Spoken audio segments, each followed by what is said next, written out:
साथियों, आज हम बात करेंगे हितकारिणी निधि की राशि की कटौती संबंधी जानकारी के बारे में। नमस्कार साथियों, मैं आपके साथी सोहन चौधरी। हम बात करेंगे जैसे साथियों की जैसे जो दिसंबर का महीना होता है और इस माह के अंदर हमारे को हितकारिणी निधि राशि जो कटौती है वो करनी है। देखिए, पहली बात तो ये बता देते हैं कि ये जो राशि होती है ये हमारे स्वैच्छिक राशि होती है। हितकारिणी निधि यानी स्वैच्छिक कटौती होती है। इसमें चाहे तो ये भी है, तो हम इसका पूरा जानकारी देने का पूरा प्रयास करते हैं कि देखिए, दिसंबर माह में हितकारिणी निधि राशि वेतन में किस दर से कटौती की जानी है, कितनी कटौती होती है, किस राशि किसके अनुसार। तो हितकारिणी निधि राशि कटौती राजपत्रित कार्मिकों के लिए 500 रुपए है। जितने भी जो राजपत्रित अधिकारी हैं वो उनके लिए 500 रुपए है, और अराजपत्रित कार्मिकों के लिए 250 रुपए वार्षिक निर्धारित है।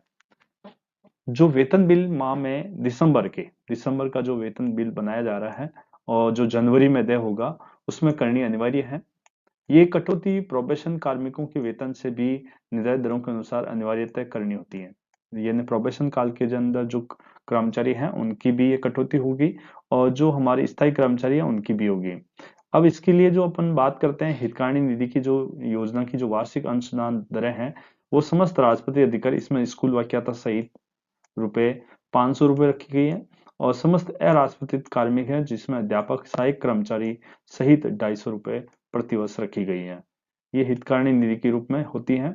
और इस हितकारिणी निधि जो योजना है उसका लाभ हमें कैसे कैसे इसका उपयोग होता है, इस हितकारिणी निधि की योजना का कैसे लाभ ले सकते हैं, तो इसके बाद पढ़ते हैं कि ये कल्याणकारी योजना अंतर्गत 2024-25 में नियमित अंशदाता को लाभ प्राप्त हो सकेगा।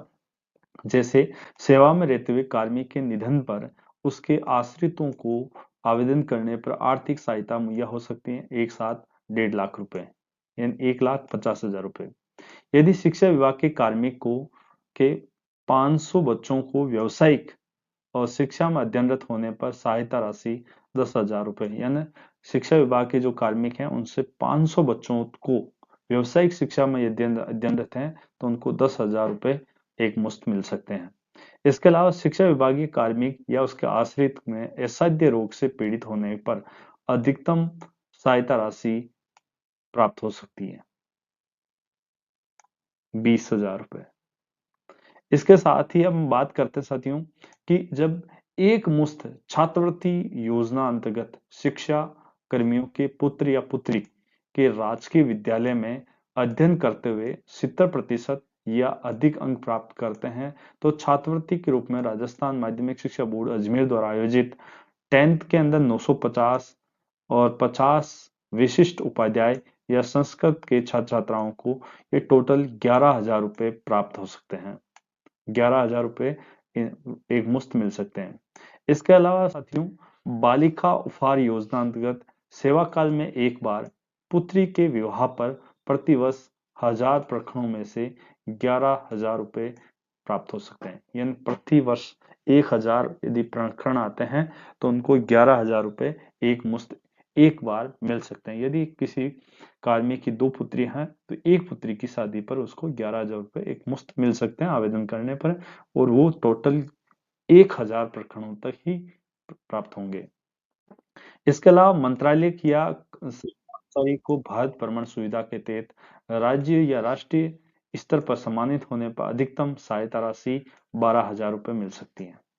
12,000 रुपए मिल सकती है मंत्रालय और सहायक कर्मचारी भारत भ्रमण सुविधा के तहत। इसके अलावा साथियों, बालिका शिक्षा हेतु ऋण मिल सकता है 50,000 रुपए। हितकारिणी निधि की कटौती समस्त कार्मिकों को 25 तारीख से पूर्व अनिवार्य रूप से ऐड कर देवें, क्योंकि 25 तारीख से माह में दिसंबर के वेतन बिल ऑटो प्रोसेस हो जाएंगे। ये अपना विशेष रूप से ध्यान रखें। हितकारिणी निधि वार्षिक कटौती है, अतः दिसंबर माह के वेतन बिल में ही होने के पश्चात इस कार्मिक पे डिटेल्स में से इसको वापस हटा देवें। ये जनवरी में नहीं कटनी चाहिए, क्योंकि वर्ष में एक बार ही इसकी कटौती होती है। तो ये उम्मीद है साथियों, ये आपको पूरा वीडियो अच्छे से समझ में आ गया होगा कि, और इस बात करते हैं कि ये जो हितकारिणी निधि है ये स्वैच्छिक है, चाहे तो इसे कार्मिक चाहे तो इसे देख सकता है अपने स्तर पर। तो हम पूरी जानकारी देने का पूरा प्रयास किया गया है। कि आपको हितकार्य निधि से संबंधित कोई भी सवाल हो तो हमें कमेंट बॉक्स में कमेंट करके पूछ सकते हैं।